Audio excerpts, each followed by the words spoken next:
dan Promosi Kesehatan Rumah Sakit Harapan Bunda, tentunya hari ini kita akan kembali hadir untuk ngobrol-ngobrol dengan narasumber, dengan salah satu dokter yang berpraktek di Rumah Sakit Harapan Bunda.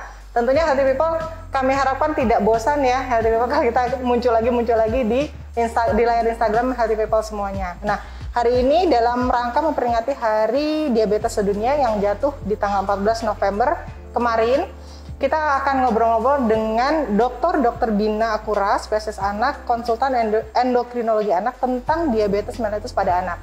Nah, mungkin ada Healthy People yang bertanya-tanya nih ya, sudah mulai memikirkan pertanyaan, oh kalau untuk diabetes itu ternyata nggak cuma orang dewasa aja ya, nggak cuma orang-orang yang sudah di atas 50 mungkin gitu ya. Nah, ini ternyata diabetes mellitus itu bisa juga terjadi pada anak. Kita akan ngobrol lebih lanjut dengan beliau, kita sapa dulu. Selamat siang Dr. Bina. Selamat siang. Halo. Disapa dulu ya dok ya.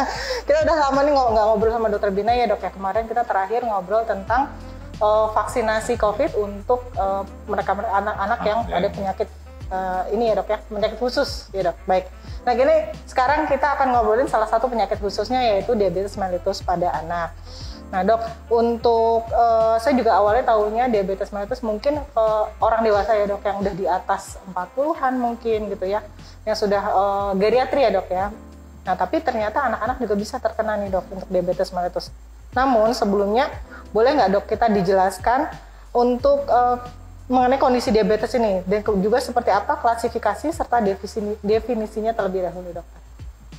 Ya, mengenai diabetes mellitus pada anak itu sebetulnya dibagi atas tipe 1 dan tipe 2. Ya, sebagian besar itu tipe 1. Sebagian besar apa maksudnya tipe 1? Artinya dia tidak mampu memproduksi insulin.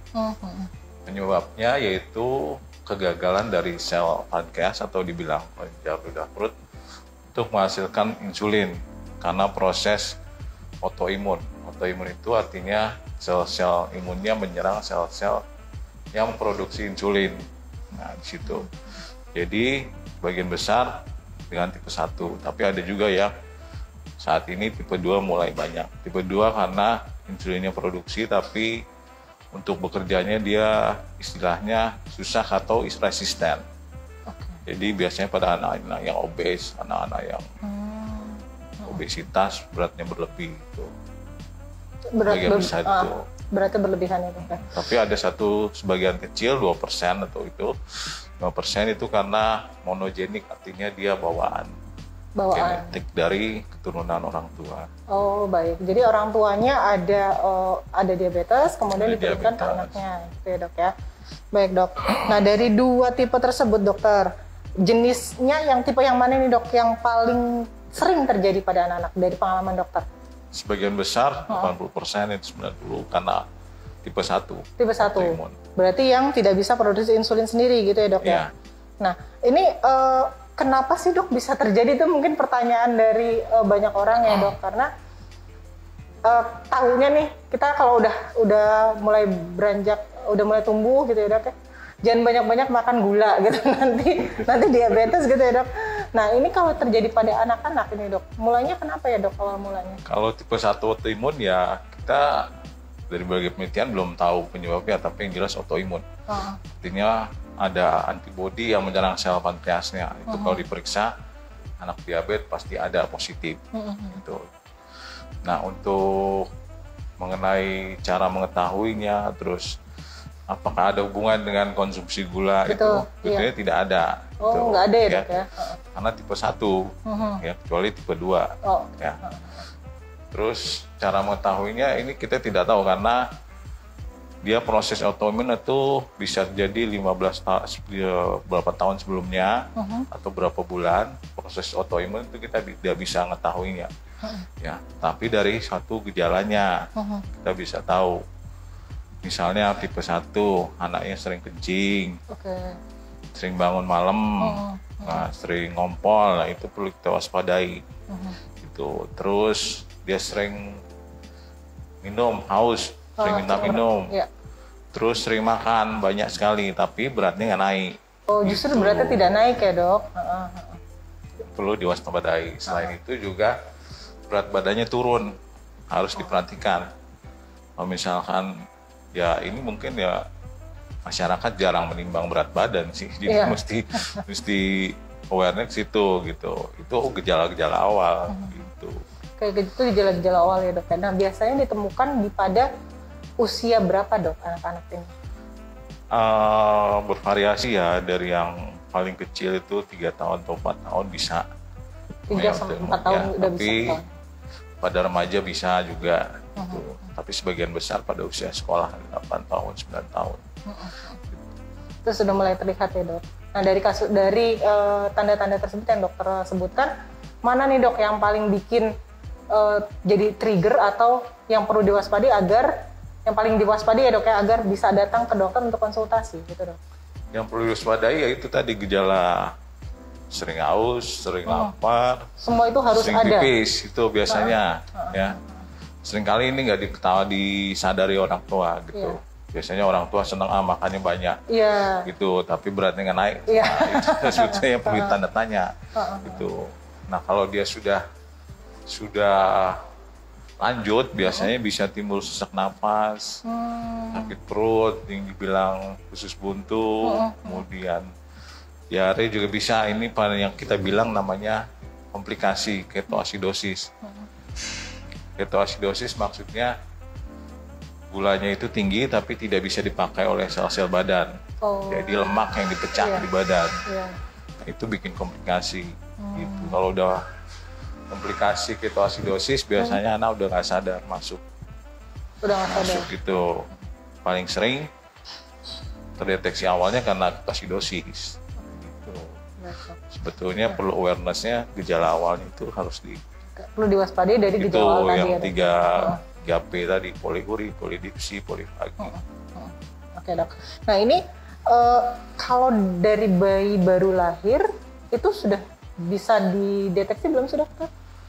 Bayi baru lahir belum bisa dideteksi ya, kecuali kalau dia gulanya tinggi terus di bawah usia 6 bulan atau di bawah usia setahun, itu biasanya diabetesnya jenis yang neonatal diabetes, itu karena genetik. Gitu.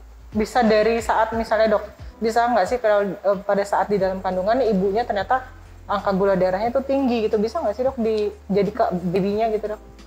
Kalau itu itu biasanya gula darahnya tinggi karena sementara aja, gitu.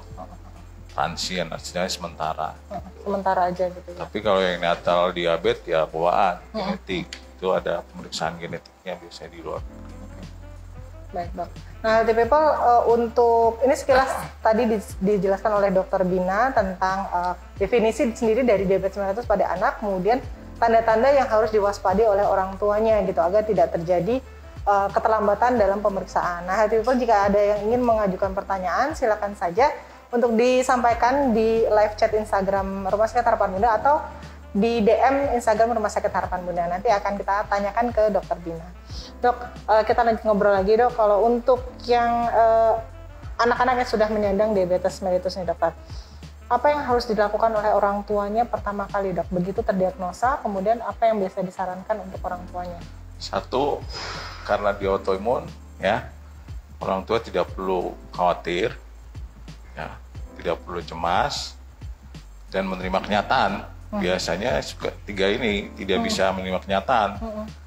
Sebetulnya anak-anak diabetes itu bisa berprestasi seperti anak normal lainnya. Contohnya sudah ada anak diabetes yang jadi dokter, yang jadi guru, di luar negeri bahkan jadi atlet. Gitu. Jadi dengan diabetes tidak membatasi prestasi anak. Tidak membatasi prestasi. Ya, prinsipnya itu. Jadi tidak perlu kecewa atau segala macam ya. Tapi yang menerima ini dan sesuatu yang harus kita jalani gitu ya. Pengobatannya satu, mengatur diet ya. Mengatur diet, berarti pola makan ya dok? Ya, pola makan, diatur kalorinya. Sebetulnya kita juga perlu juga. Iya dok. Tapi kita suka nggak perlu asal aja. Jadi polanya itu harus kalori diatur. Kemudian dari kalori itu kita mengatur insulin. Ya, untuk insulin ini perlu kontrol rutin. Ya, selain itu monitor mandiri gula darah di rumah. Dan orang tua biasanya kalau anak-anak yang udah masih kecil dibutuhkan peran yang orang tua. untuk menyunting, untuk meriksa gula darah, ya, dan untuk mengatur pola makannya. Selain itu olahraga, jadi olahraga tidak dibatasi pada anak, gitu, sama aja. Sama aja ya dok. Jadi prinsipnya anak diabetes itu jangan dibedakan sama yang lain. Ya. Jadi diperlakukan sama saja ya dok, tapi hanya dibantu untuk diatur untuk pola makannya, kemudian dimonitor untuk penggunaan insulinnya ya dok, karena kebanyakan tadi diabetes tipe 1 ya, healthy people, jadi yang memang diabetes tipe 1 ini memang harus pakai insulin ya dok ya. Baik dokter. Nah kemudian dok, untuk pengobatannya ini sama dok dengan dewasa berarti ya? Ada lain lagi nggak sih selain si insulin ini dok? Nggak ada, jadi jenis insulinnya aja. Jadi biasanya pengobatannya dengan insulin yang suntik, dengan pen. Dan yang baru ini biasa dengan pompa insulin, gitu. Itu teknologi yang terbaru. Dan teknologi yang sedang dikembangkan lagi penelitian di luar itu namanya bionic pancreas. Bionic pancreas. Iya, nanti dia bisa otomatis mengeluarkan insulin atau glukagon, tapi itu masih penelitian. Yang sudah ada dan di Indonesia juga sebetulnya pompa insulin, gitu. Jadi dengan pompa insulin anak itu cuma disuntik sekali, jadi dengan pompa itu bisa diatur. Oh, biasanya suntik sekali bisa untuk beberapa lama gitu atau beberapa hari gitu? Bukan, jadi alatnya dimasukkan, tetapi melalui alat itu insulinnya bisa dimasukkan, insulinnya menempel gitu. Oh gitu. Kalau untuk yang suntik kan, kalau nggak salah ya dok ya, itu setiap mau makan ya dok ya, suntik. Setiap mau makan, biasanya ada anak yang kalau sudah remaja dia malas suntik gitu biasanya. Kalau memang orang tuanya bersedia dan anaknya bersedia pakai pompa insulin, jadi suntik, masukkan alatnya, nanti disambungkan dengan pipa, nanti disambungkan dengan pompanya, nanti dengan pompanya itu. Oh, berarti masuk ke dalam tubuhnya ya? Ya, dalam subkutan di bawah kulit. Di bawah kulit. Oh, itu berarti metode baru ya dok ya di Indonesia ya dok? Di Indonesia baru berapa sih untuk anak yang baru ini, karena satu harganya juga ya. Oh ya. Karena lebih canggih harga biasanya lebih tinggi ya dok. Gitu. Tapi kalau anak yang orang tuanya bersedia, boleh-boleh aja. Karena kan anak ya satu dia nggak mau disuntik banyak-banyak kalau udah remaja, dan dia pengen rasa bebas gitu, bergaul sama teman-temannya, mau makan di mall, mau makan apa dia bebas gitu. Jadi dia bisa mengatur insulinnya. Iya. Benar dok, setuju. Karena kalau harus suntik setiap makan ya itu dok ya, sebelum makan ngumpet dulu, nyuntik dulu. Sebetulnya nggak perlu ngumpet sih, kalau memang udah tahu diabetes, justru kita harus bantu. Iya. Baik dok, tadi juga disebutkan kalau orang tua harus bantu untuk memantau kadar gula darahnya ya dok ya. Nah itu sarannya berapa, rentang waktu untuk pemeriksaannya berapa lama ya dok? Biasanya sebelum makan kita cek. Cek darah sebelum makan. Darah, supaya mengetahui kadar sebelum makan. Nanti dosis insulinnya diatur sebelum makan itu, dan tiap bulan kita lihat. Selain itu juga kadar HbA1c. HbA1c itu kan diperiksakan setiap berapa lama sekali? 3 bulan. Ya? Setiap 3 bulan. 3 bulan sekali. Mungkin pada saat kontrol ke dokter diperiksakan itu ya dok ya? Iya. Nah, baik dok. Nah dok, untuk ada pertanyaan dari Healthy People mungkin? Ya, kita balik ke pertanyaan sebentar ya dok ya. Dokter, anakku ini anaknya berlebihan berat badannya ya dok ya. 6 tahun, BB-nya 37 kg, seneng makan coklat dan susu dan gula, apa bisa memicu diabetes? Nah, gimana dok? Ini mungkin terlahir normal tapi seneng banget makan manis-manis ya dok? Ya gula, ini masuknya nanti mungkin tipe 2. Tipe 2 ya dok ya? Itu kalau anaknya obes, anak obes risiko untuk jadi tipe yang 2. Jadi insulinnya bisa produksi tapi tidak bisa bekerja gitu. Istilahnya resisten insulin. Resisten insulin karena obesitasnya itu dok? Obesitas. Ini 6 tahun, BB-nya 37 udah termasuk obes nggak dok? 6 tahun, 37 mesti lihat kg. tinggi badannya juga dok. Dilihat tinggi badannya ya? Baik. Gitu. Mungkin ya kalau memang mau ya berkonsultasi lewat line di Harapan Bunda. Iya, sarannya sih itu ibu ya. Jadi dokter belum bisa bilang apakah memicu diabetes, mungkin aja bisa gitu kalau terlalu berlebihan ya dok ya. Iya, gitu. Bisa. Nah disarankan apakah dilihat dulu nih apakah berat badannya sesuai sama tinggi badan anaknya atau enggak gitu. Kita lihat dulu tingginya berapa gitu ya dok. Jadi sarannya adalah datang konsultasi ke dokter Bina mungkin ya ibu. Jadi bisa dilihat nih untuk secara fisik untuk anaknya obes atau tidak dan dilihat nanti seberapa besar sih sebenarnya konsumsi gulanya juga ya dok ya gitu. Jadi kan kita harus menghindari juga ya Bu ya jangan sampai terjadi diabetes yang tipe 2 tadi gitu ya dok ya. Nah untuk pertumbuhannya sendiri tadi kan dokter Bina juga sempat sebutkan ya, sempat bilang kalau sebenarnya ini tidak bisa normal ya dok ya untuk pertumbuhannya dan bisa juga berprestasi gitu. Nah untuk risiko lainnya dok, misalnya nih kalau katakanlah tidak terlalu terpantau oleh orang tuanya, ada nggak sih risiko lain yang bisa muncul ke pertumbuhan anaknya ini dok? Risikonya di sini ya termasuk komplikasi ya. Komplikasi bisa jangka pendek, bisa jangka panjang. Jangka pendek itu hipoglikemi. Anaknya lemas, gulanya rendah, bawah 60. Ya. Kalau hipoglikemi biasanya cepat kita anjurkan untuk minum teh manis. Yang kedua yang berat adalah ketoasidosis diabetes.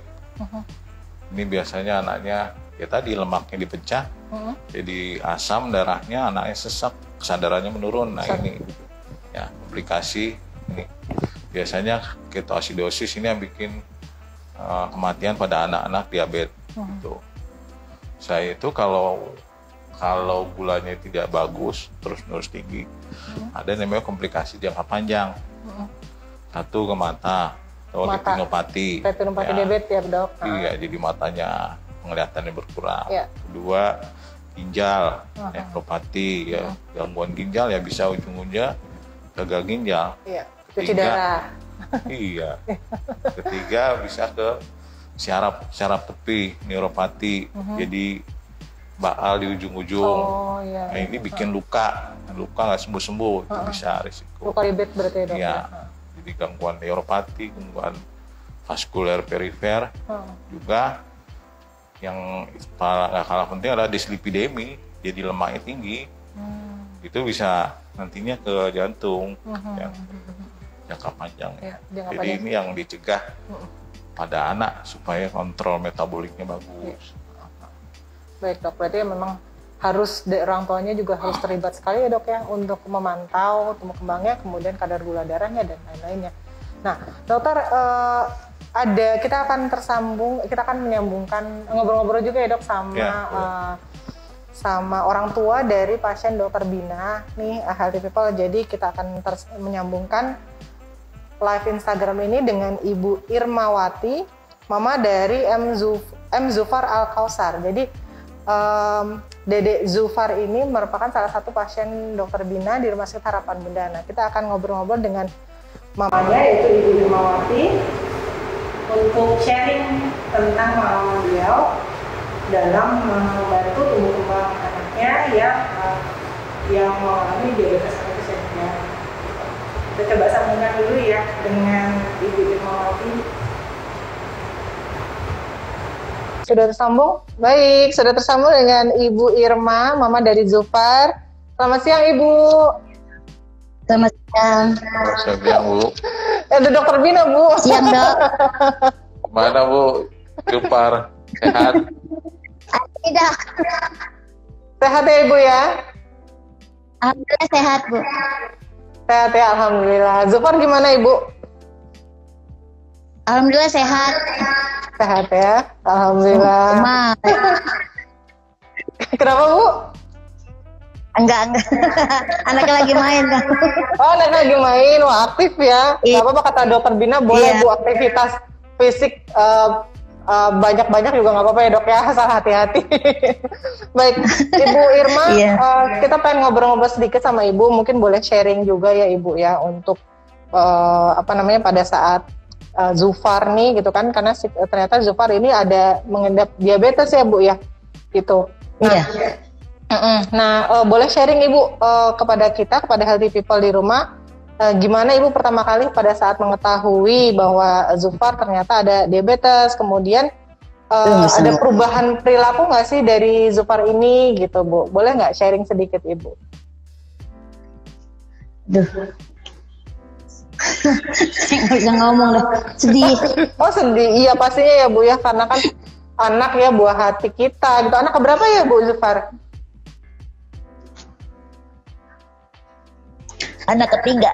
Oh anak ketiga, ya tentunya saat pertama kali mengetahui ya Dok ya, ada juga orang tua kan pastinya sedih ya Dok melihat atau mengetahui bahwa putra atau putrinya ternyata mengalami atau ada kondisi tertentu gitu, kondisi khusus ya Bu ya. Nah mungkin usia berapa sih Ibu waktu itu Zufar? Waktu itu umur 5 tahun.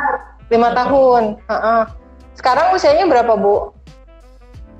8 tahun lewat. Oh oke, udah 8 tahun lewat. Berarti 3 tahun yang lalu ya? 3 tahun yang lalu ketemu sama Dokter Bina, dan sejauh ini gimana Ibu? Sudah sekolah berarti ya? Udah kelas 2 alhamdulillah. Kelas 2 alhamdulillah. Gimana Bu? Nilai-nilainya bagus ya? Sekolahnya gimana? Ya gitu Dok. Belajarnya kurang ya pokoknya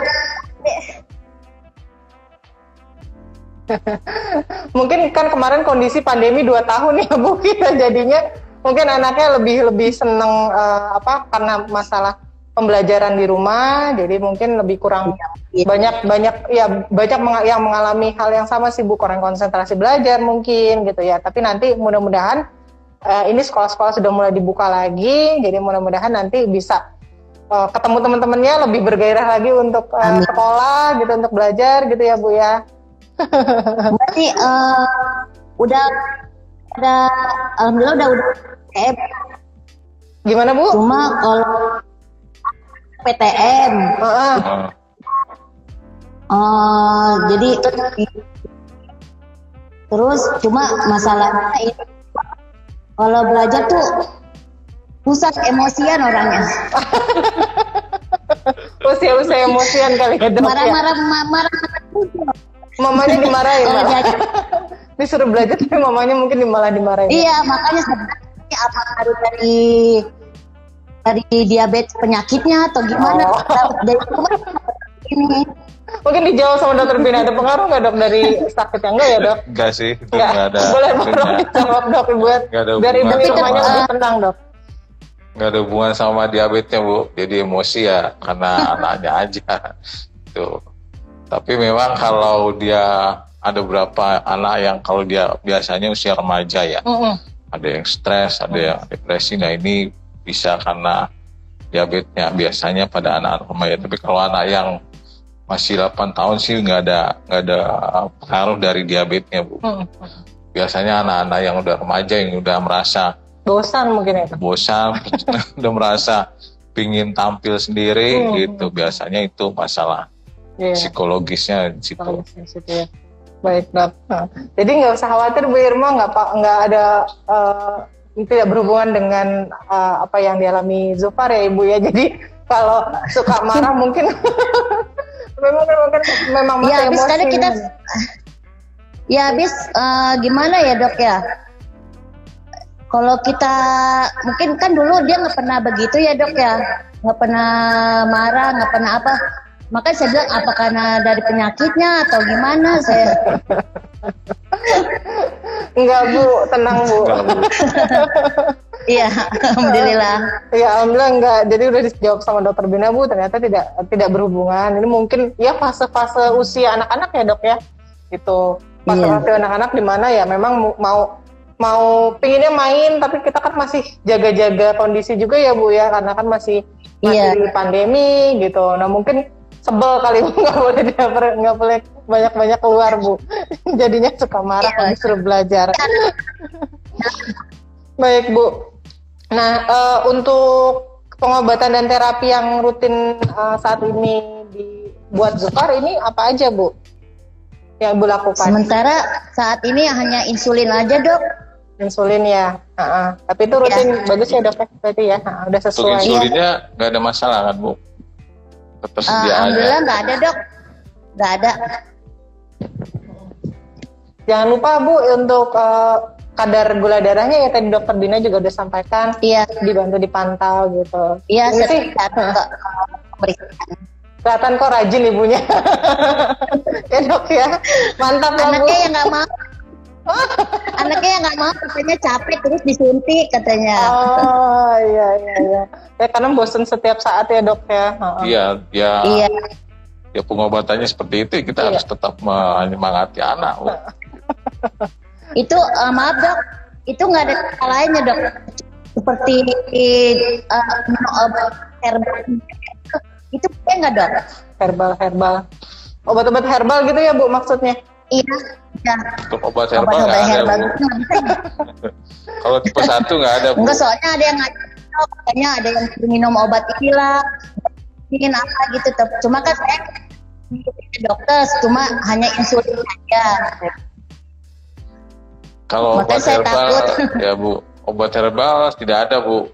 Yang ini karena kan tipe 1. Ya, Tuh, kecuali kalau dia tipe 2 kita bisa pakai obat diabetes yang minum gitu. Tipe 1 dengan insulin injeksi itu.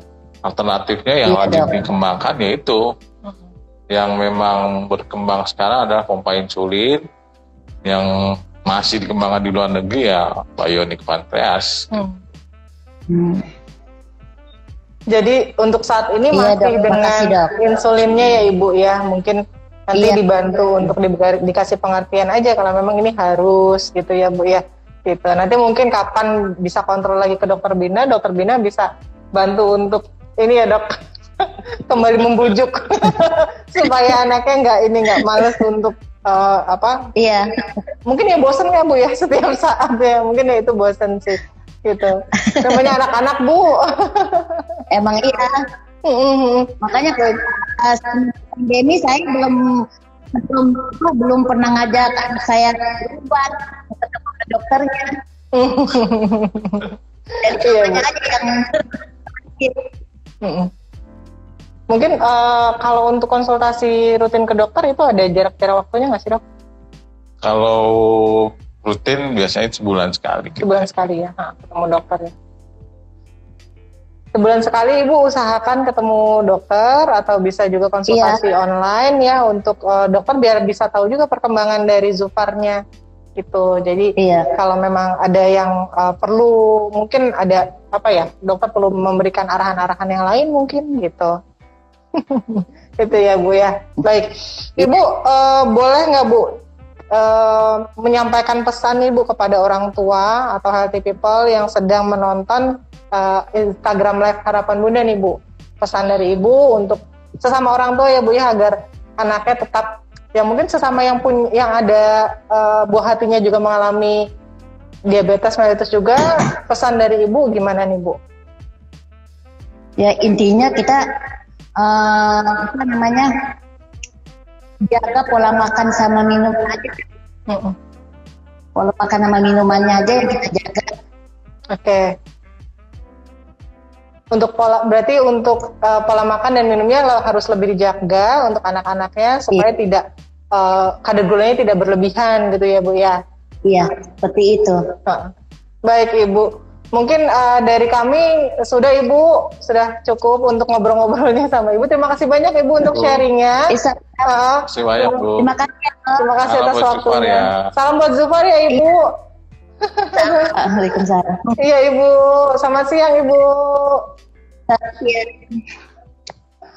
Baik, itu Healthy People, kita sudah ngobrol-ngobrol dengan Mama dari Zufar, salah satu pasien dari Dokter Bina yang di Rumah Sakit Harapan Bunda. Nah, Zufar ini usianya sudah 8 tahun ya dok ya. Nah, usia 5 tahun terdiagnosa dengan diabetes mellitus dan saat sudah berusia 8 tahun dan alhamdulillah menurut ibunya perkembangannya baik dan teratur pemakaian insulin dan juga pemeriksaan gula darah, kadar gula darahnya juga teratur. Jadi alhamdulillah perkembangannya nggak ada masalah gitu ya. Sebenarnya Dokter Bina sampaikan kalau sesuai dengan arahan dari dokter ya. Baik dokter, untuk yang selanjutnya ingin saya tanyakan dok, kalau untuk diabetes tipe 1 tadi kan itu secara genetik ya dok ya. Nah ini tergantung juga dengan pola, kemudian yang tipe 2 itu dari pola hidup atau pola gaya hidup dari anak itu sendiri, Dok. Nah, bagaimana dengan kalau si anak ini, Dok, dia seneng kayak tadi, Dok, makan coklat, kemudian yang manis-manis lah ya gitu. Dan sekarang kan anak-anak mungkin seneng susu UHT ya, Dok, susu kotak gitu. Nah, ini gimana, Dok? Boleh nggak dikasih atau kalau boleh dikasih atau ada batasannya nggak, Dok? Gitu, supaya tidak terjadi diabetes tipe 2 tadi, Dok. Sebetulnya kalau dia anak itu suka minum manis-manis coklat ataupun permen ataupun susu kayak gitu, sebetulnya ya bukan dilarang ya, boleh saja, tapi batasannya harus sesuai dengan kebutuhan dia gitu, kebutuhan kalorinya dia. Mungkin perlu berkonsultasi untuk kebutuhan kalorinya, jangan sampai berlebihan untuk menjadi obes, itu aja. Dan kalau memang dia berat badan, tinggi badannya sudah berlebihan, harus konsultasi gitu. Jadi batasannya ya kalau dari WHO untuk konsumsi gula itu sekitar 4 sendok, itu sekitar 50 gram. Ya, itu per hari ya, Dok. Jadi komposisinya harus dilihat dari susu UHT, dari permen ataupun dari itu berapa gram karbohidratnya. Kalau berlebihan tiap hari dan aktivitas anak itu kurang, ya beresiko untuk obesitas tipe untuk DM tipe 2 lebih besar gitu. Baik, Dok. Jadi dilihat lagi kalau emang anaknya seneng sih boleh aja, tapi dilihat lagi dari komposisi atau kandungannya ya, Dok ya. Lihat komposisi dan dibatasi. Gitu. Jangan setiap saat mau terus dikasih, setiap saat mau dikasih gitu ya, Dok ya. Baik, nah itu hal itu. Jadi harus dilihat juga dulu untuk di setiap kemasan kan biasanya ada ya, Dok ya, komposisinya. Ya, nutrisinya berapa banyak di situ supaya juga pola makan dari si anak sendiri ini bisa terjaga ya, Dok, tidak menyebabkan diabetes tipe 2 gitu. Nah, kemudian, Dok, untuk pola hidup yang disarankan, Dok, atau dianjurkan dari dokter kepada orang tua nih untuk pengawasan anaknya supaya gula darahnya tetap terkontrol seperti apa, Dok? Dan olahraga juga disarankan seperti apa? Ada nggak sih batasan dari aktivitas fisik untuk anak-anak dengan diabetes mellitus gitu, Dok? Gimana supaya apa ya, Dok, terhindar dari luka gitu ya? Kalau diabetes kan biasanya kalau luka susah sembuhnya. Nah, ini gimana, Dok? Kalau untuk aktivitas sebetulnya tidak perlu dibatasin ya untuk anak dengan diabetes ya. Sama seperti anak lainnya, tapi yang penting diatur mengenai kadar gula darahnya sebelum dia aktivitas. Gitu. Justru malah semakin sering aktivitas lebih bagus karena dia insulinnya lebih sensitif sel-selnya, jadi dia malah mungkin bisa mengurangi kebutuhan insulin. Terlebih apalagi anak yang dengan obesitas itu bisa memperbaiki kemampuan menyerap gulanya, jadi kebutuhan insulin berkurang dan risiko diabetes berkurang. Jadi ya aktivitas tidak dibatasin, tetapi untuk mencegah konsumsi gula yang berlebihan tentunya tidak bagus. Berarti tidak ada batasan untuk gerakannya atau untuk olahraganya, aktivitasnya nggak ada ya, Dok? Cuma memang hati-hati ya, Dok ya. Nah, jangan sampai terjadi mungkin luka tadi ya, Dok, kalau untuk diabetes. Ya, luka itu biasanya kalau kontrol metaboliknya tidak bagus. Biasanya dari pola makannya tidak bagus, kemudian insulinnya tidak disuntik, jarang-jarang menyuntik. Nah, itu bisa jadi risiko untuk jadi luka diabetes. Baik, Dok. Nah, untuk terapi dan atau penanganan yang dilakukan nih, Dok, untuk anak-anak dengan diabetes, itu kan tadi kita sudah bahas ya, Dok ya. Untuk terapi penanganannya diabetes tipe 1 ada pakai insulin. Kemudian diabetes tipe 2 bisa dengan obat-obatan. Nah, tapi sebelum terdiagnosa ada screeningnya nggak sih, Dok, sebenarnya? Untuk diabetes tipe 1 tidak ada screeningnya ya. Tapi untuk diabetes tipe 2 biasanya ada screening. Biasanya pada anak-anak yang obesitas kita anjurkan sebetulnya untuk pemeriksaan gula darah sebelum sama 2 jam sudah puasa dan pemeriksaan kolesterol. Gitu. Tapi untuk tipe 1 tidak ada screening ya, tapi awareness, kesadaran mengenai gejala yang tadi kita sebutkan di awal, yaitu sering makan polifagi, sering pipis, poliuria atau sering haus polidipsi. Itu juga perlu itu ya dok, diperhatikan kembali. Kalau screening itu sih nggak ada ya healthy people kalau untuk diabetes tipe 1 karena kan itu bawaan ya dok, gitu kan. Kemudian kalau untuk diabetes tipe 2 yang timbul karena pola makan, pola gaya hidup yang kurang. Seperti itu bisa ya dok. Apalagi kalau mungkin yang sudah ada kondisi obes ya dok ya.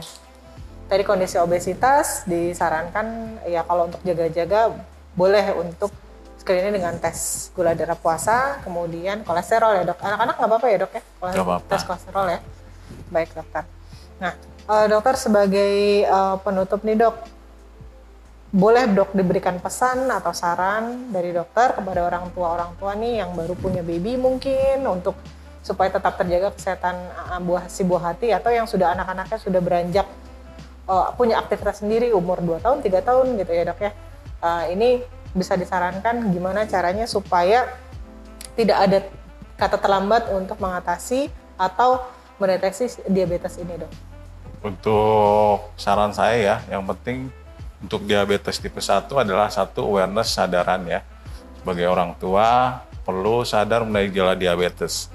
Yang penting yaitu yang saya sebutkan, berat badannya turun, makannya banyak tapi berat badan turun, itu suatu sign yang perlu diwaspadai ya, dalam tanda kutip. Kemudian dia sering haus, sering pipis, sering bangun malam ngompol, nah itu satu gejala yang mengarah ke diabetes tipe 1. Kemudian untuk yang tipe 2 yang perlu diwaspadai yaitu pola hidup, yaitu aktivitas anak didorong supaya aktivitas fisiknya diupayakan, jangan lebih banyak di depan TV atau depan gadget. Kemudian pola makan sesuai kebutuhan kalorinya ya, jangan terlalu berlebihan untuk memberikan makanan yang berkalori tinggi atau terlalu manis. Mungkin itu saja. Baik dok. Nah healthy people, pesan-pesan dari Dokter Bina ini sudah cukup jelas ya, clear sekali kalau menurut saya. Jadi awareness-nya atau kesadaran dari orang tua sendiri ini diperlukan. Jadi lebih dipantau lagi perkembangan putra-putrinya ya dok ya. Jadi untuk kondisi-kondisi atau gejala-gejala yang tadi Dokter Bina sampaikan mungkin bisa lebih diperhatikan ya gitu. Jadi jangan sampai kemudian agak-agak abai, kemudian nanti jadi terlambat untuk penanganannya. Dan jika sudah mulai terdeteksi atau terlihat adanya kondisi-kondisi tersebut, silakan untuk datang berkonsultasi ke dokter anak atau langsung ke dokter subspesialis atau konsultan untuk endokrin anak ya dok ya, Dokter Bina di Harapan Bunda. Nah, baik healthy people, jika ingin berkonsultasi dengan Dokter Bina Kura, spesialis anak, konsultan endokrinologi anak, bisa ke Rumah Sakit Harapan Bunda, ada di setiap hari Senin sampai dengan Jumat di jam 18 sampai dengan 21.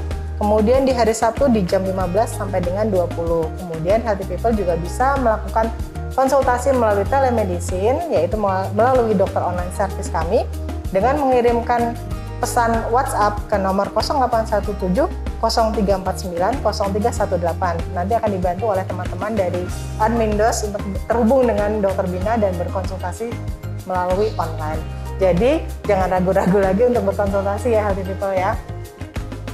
Baik healthy people, perlu kami informasikan juga untuk saat ini Rumah Sakit Harapan Bunda telah memiliki layanan Sunday Clinic atau Poliklinik Minggu, di mana ada 3 poliklinik yang akan melayani Anda, yaitu Poliklinik Anak, Poliklinik Spesialis Penyakit Dalam, kemudian Poliklinik Spesialis Akupunktur. Nah, Dokter Bina juga beliau akan berpraktek setiap hari Minggu di minggu pertama setiap bulannya, gitu ya dok ya? Yeah. Jadi setiap minggu pertama di jam 8 sampai dengan jam 12 beliau ada. Gitu healthy people. Nah, healthy people bisa untuk akses perjanjian bisa melalui WhatsApp, kemudian bisa melalui telepon dan juga melalui website Rumah Sakit Harapan Bunda, yaitu di www.rsharapanbunda.com. Baik healthy people, terima kasih sekali lagi atas atensi yang telah healthy people berikan kepada kami. Mudah-mudahan acara hari ini atau sharing edukasi hari ini bermanfaat buat healthy people semuanya. Jangan lupa tetap melakukan protokol kesehatan, memakai masker, mencuci tangan, menjaga jarak, dan menghindari kerumunan agar kita tetap terjaga kesehatan. Untuk healthy people yang belum sempat vaksin COVID, silakan untuk melakukan vaksinasi COVID ya agar kita tetap sehat dan tetap aktivitas sehari-hari kita tidak menjadi terganggu.